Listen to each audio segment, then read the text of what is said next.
everybody. Welcome to our conversation with Wounds to Wisdom, help healing through veteran first responder narratives. This is our Labor of Love book project, and we have 29 authors that are sharing their stories of wounds to wisdom. And one of our authors is Jim Lydon. He is a retired fire chief and has just lived through a lot and just really shares his story of resilience. So, Jim, I want to welcome you to this conversation. Thanks for being on. Love me here, Sarah. Yeah. So, Jim, tell us a little bit about your background, about, growing up a little bit before I start asking you some other questions. I grew up in Northern California. I was the youngest of five children. I really was separated. Our family was separated into two age groups, older siblings, and then my brother and I were closer. And that's really the memory I have of the family at home was that one brother and myself that were close in age. My parents were, married for many decades, and my father passed away in the mid 90s. My mother passed away in the around 2015. So that was sort of the family life. I grew up across the street from a neighborhood park, had lots of opportunity to play in the neighborhood, lots of kids and sports activities and that type of thing that I participated in the community. Okay. And what got you interested in being a firefighter? So I don't have a family history per se of firefighters in the family. I didn't follow in anybody's footsteps. I certainly had some friends that I grew up with whose fathers were in the fire department locally and were in the scouts programs with me or whatever. So I had some exposure to their fathers. Some of them were coaches for our little league team or something like that. But I bumped into a guy who was a part-time gardener at the local park across the street, probably when I was 12 years old, something like that, who turned me on to the Explorer Scout program that he was involved in the fire department. His father was in the fire department as well. And so I always had my eye on that. And when I turned 14 and became eligible to become a member of that, I went down and signed up. Okay. And that started the whole progression to becoming a firefighter. And what did that mean to you to become a firefighter? Like, how did that feel? What did it mean to you that you finally arrived at that job? It was a dream job, right? Once I got into the Explorer Scout program at age 14, the fire department gave me a job when I was 16 as a dispatcher. So I was entrenched in this, and it set my pattern for education when I graduated from high school. Went right to the junior college, and I knew, okay, I need to take this fire technology program. I wasn't too focused on general education. I was more focused on, okay, I know what I need to get a job in the fire service, and that was where my focus was. And I started testing around when I was 18 for some jobs that were open at that point. The city I worked in, you had to be 21 years old to apply for the firefighter's position there, right up until the test I took when I turned 21. That was the first exam that they actually said, oh, you could be 18 years old now. But ironically, I was 21 at that point, and so I took the test, and I scored a jackpot. I was hired in my hometown. I was a hometown boy, made good. Got a job in the fire department right there locally. Knew the community, knew people in town. I was right at home, and it stuck with me for the 30 plus years that I worked there. And do you have one memory that just something that you can express of why you love this job so much? What was it about it that you loved, that you stayed on for so long? It was really about recognizing that life is bigger than yourself, and providing service to others and providing support in a community was key for me, and that was something I've come to discover. I probably learned it was a model type of thing from my parents, who were always engaged with community groups or the church or different things where they were serving other people. Yeah. Mm. So in something like EMS, being a protector, you always hit those days. Doesn't everybody in that arena hit a day or a season, seeing people on their worst day every single day, the trauma? How did it impact you, Jim? What was it like for you? Was there a moment in time that hit you, or what was the hard part? What was that day or that season for you? Well, the reality is I say, hometown boy made good type of thing, but the reality was that I experienced very quickly in my career that the people I was seeing on calls, the people that I was helping, in many cases were people that I knew, people I went to school with, people I grew up with, friends of my parents, different things like that. Also had the experience of, I went to a fire one day, a great aunt and uncle's house. They had sold the house previously, but it's a house where I grew up, going over there on Sundays with my parents after church sometimes. I used to, when they went on vacation, I used to go water their plants, that type of thing. And here I was, the house was destroyed, right? And this was a classic old home in downtown Santa Fe, excuse me, Santa Fe.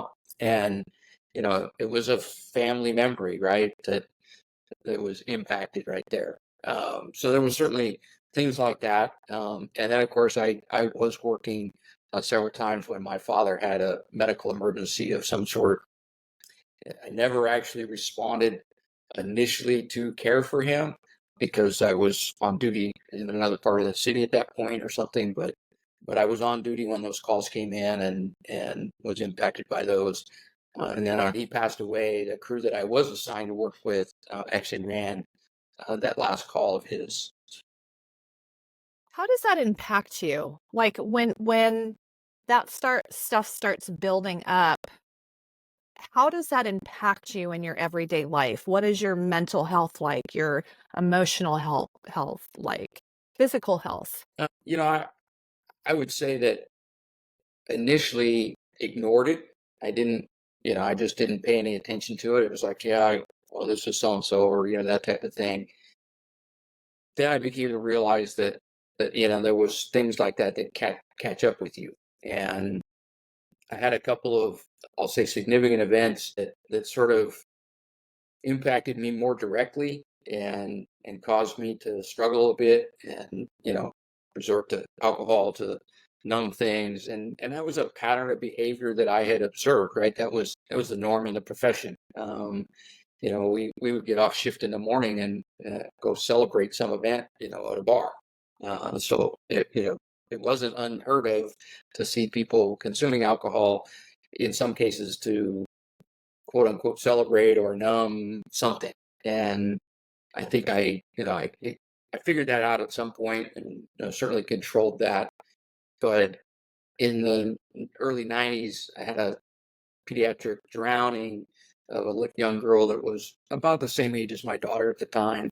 And that was probably the biggest one that, hit me. I went to the funeral. I did all those kinds of things, that some of the things I maybe shouldn't have done, but we at least out of that event because of some occurrences that happened, around that event and how we were spoken to when we came back and things like that. The crew that I was with sort of recognized that we were in a difficult situation, and we ended up getting some peer support or some professional counselor in to do a critical incident debriefing. And that was the first time that we had relied on some outside resource to do that. And I do think that really was sort of a launch of a bigger and better program that the organization put together moving forward. Yeah, that's a good point.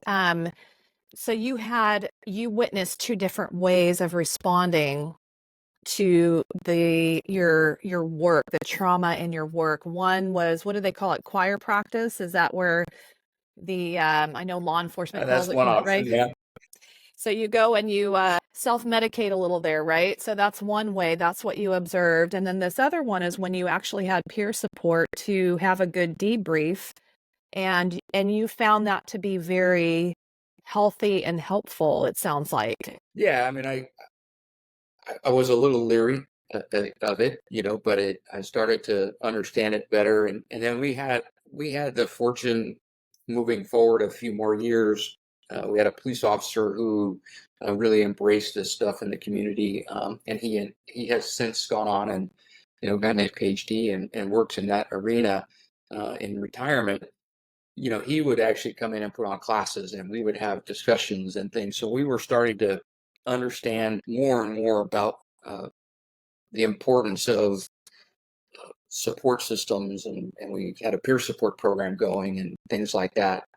And I took advantage of, as I moved up in the organization into leadership roles, I took advantage of my experiences to share with other people and say, hey, here's some things that you have to be prepared for. I mean, particularly, I had an individual who like me, had grown up in town, who came to work for me one day, and that was one of the first conversations we had is, hey, you need to be prepared for when those incidents happen, when it's people or your family or that type of thing. And we've got programs now that can support you, but you know, go into it knowing that these types of things can happen.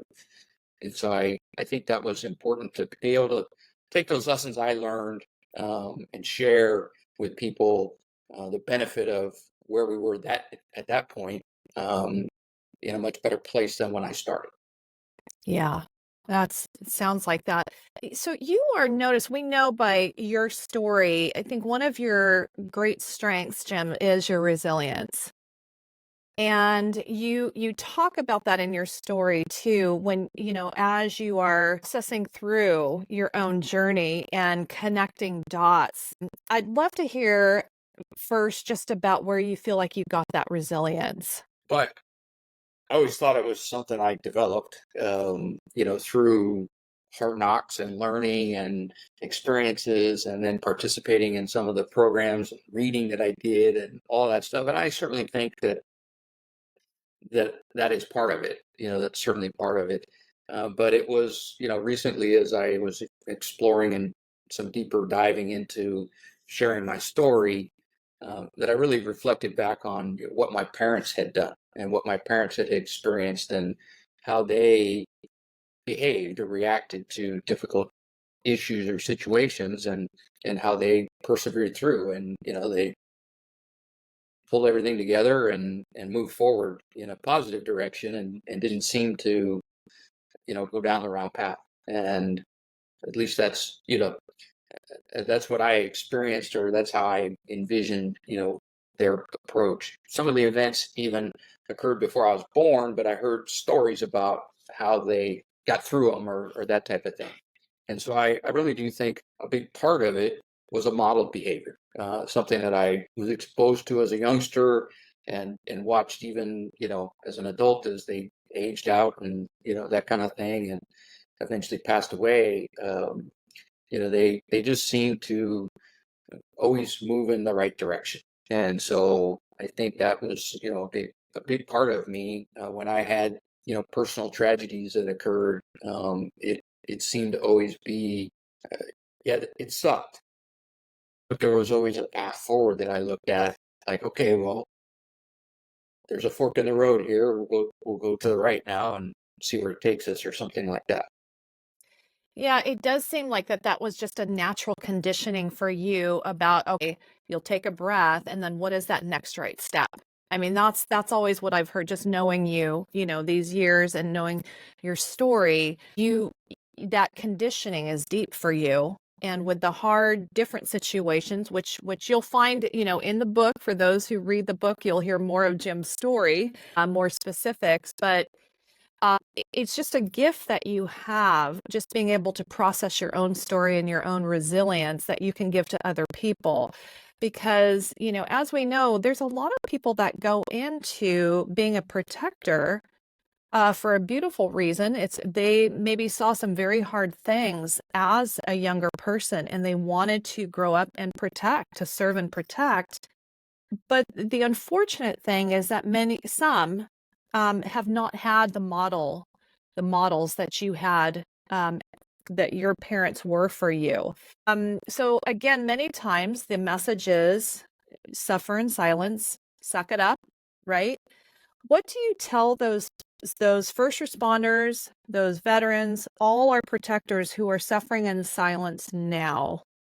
who don't have that modeling and that conditioning of that you have in resilience, what can you just what advice do you have for them? Well, I think you're spot on the issue of suffering in silence, and I I acknowledge that that's what I did for certain parts of my career, and there's probably even been times, even as well off as I've become with things, there certain things come up where it's like, okay, I'm just going to pack that away for a while, that type of thing. But I've learned again through that process that there's power in unpacking it, and there's power in finding whatever works for you as an individual. For some people, seeing a professional doesn't work. For some people, peer support doesn't work. You have to find what works for you to be able to talk to the right people, to be able to open up and to unpack some of that stuff that you're holding in, um, because you'll feel relief from it. You can get support through that process, and you also may, through that process, as did I, start to discover some of those things in the background that actually make you better. Those things that you didn't think about that were positive aspects of your life that you can focus on, or you can attribute some success to, and move in a forward direction, to where you can function and you can be open about what's happening, and not suffer in silence and not become a statistic that we so often hear about. Yeah, thank you for that. Um, so as we hear a lot in this arena of all these protectors talking and sharing stories. There's so much built on identity.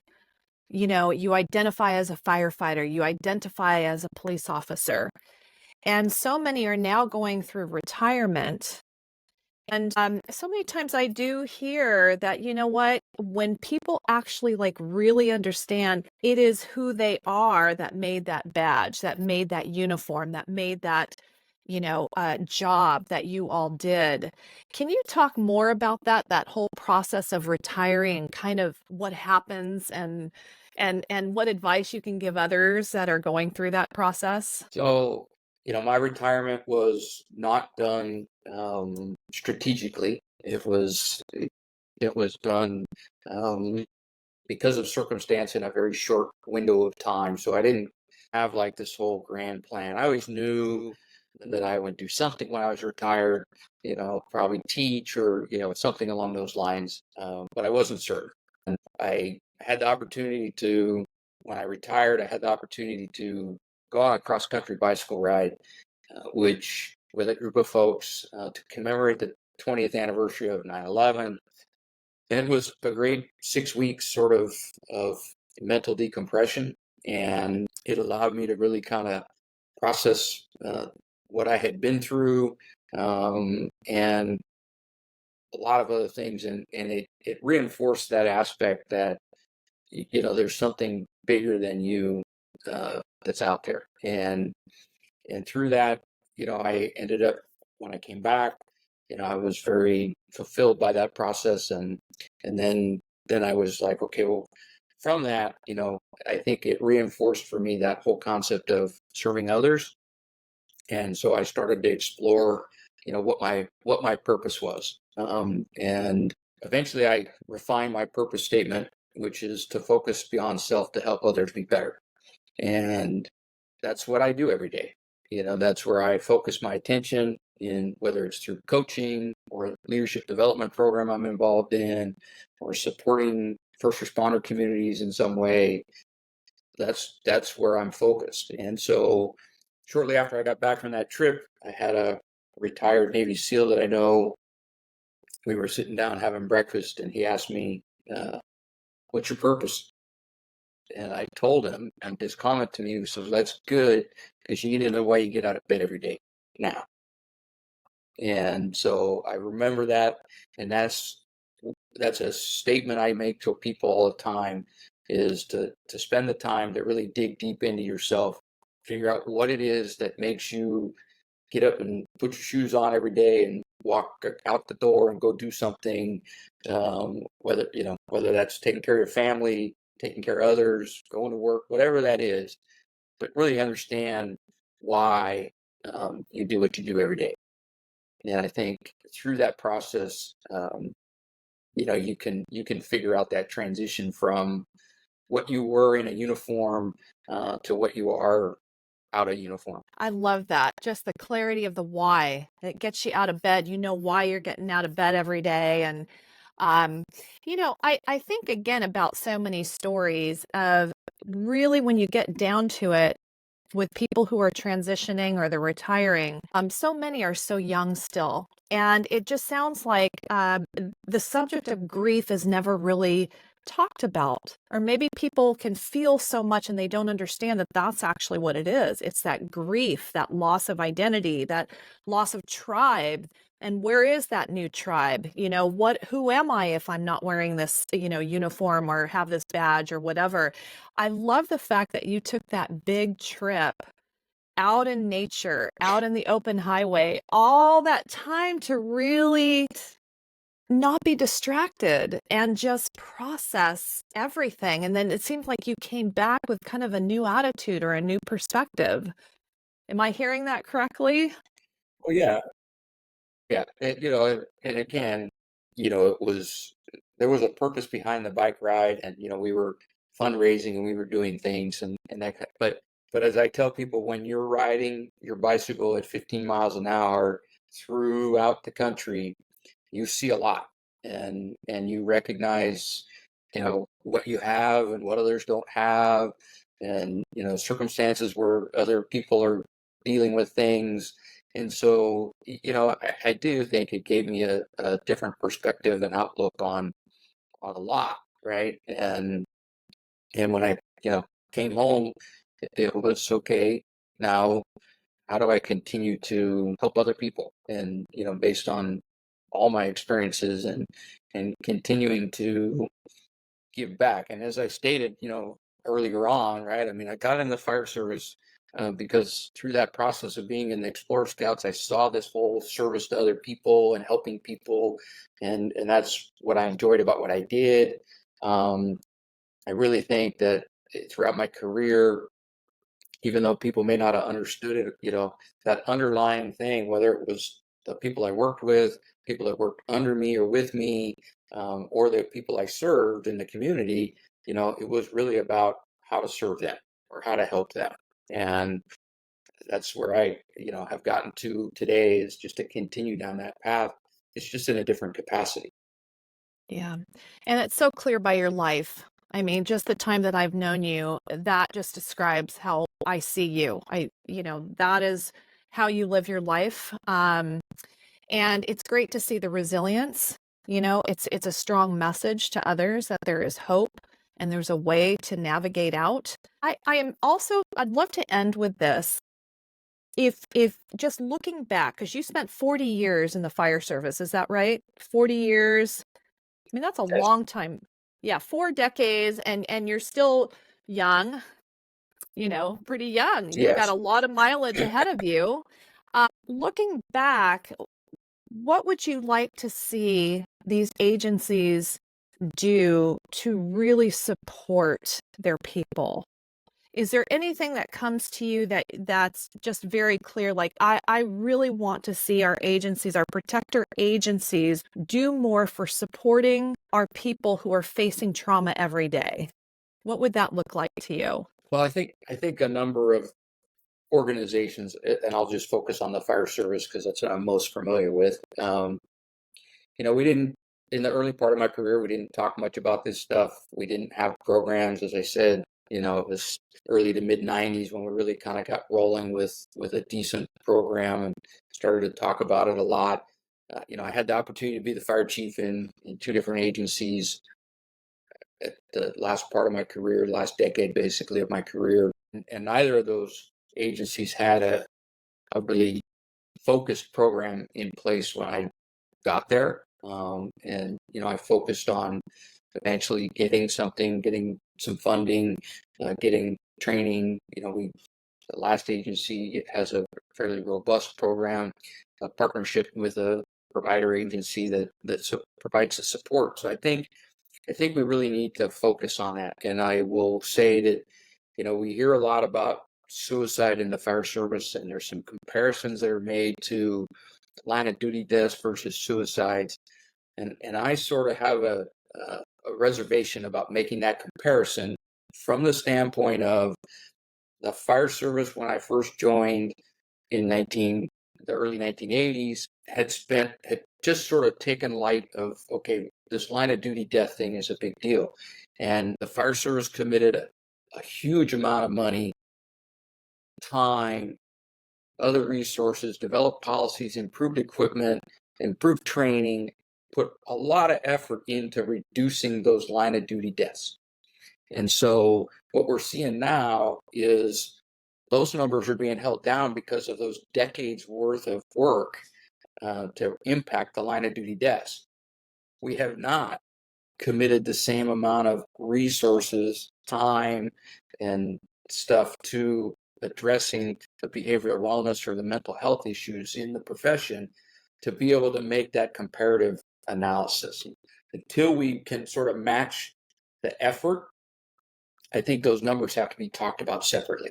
And I think if we match those numbers, or we match those efforts with financial resources and time and training and all of the elements that go into having a robust program, will have an impact on that mental wellness. We'll reduce those numbers of suicides, that type of thing. People got to be willing to put forth the effort and commit the resources to do it. That's an excellent point. I think that's a great way to close this discussion.